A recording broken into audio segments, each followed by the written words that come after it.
if x equals 2 times y equals 3 times z and product of x, y and z equals 36, what is the value of z?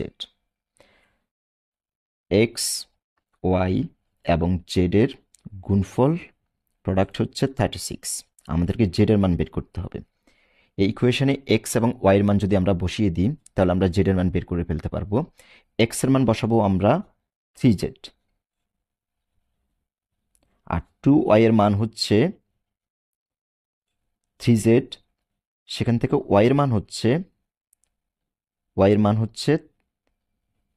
3z divided 2।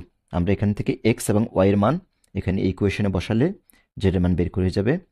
x এর বদলে আমরা বসাবো 3z, y এর মান বসাবো 3z by 2, R z এ থাকবে, এটার মান হচ্ছে 36। এখান থেকে আমরা z এর মান বের করে ফেলতে পারবো।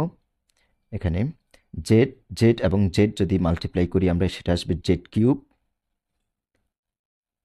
আর 36 এই 2টা 36 এর সাথে মাল্টিপ্লাই হবে, আর 3 এবং এই 3 এখানে ডিভাইড হবে।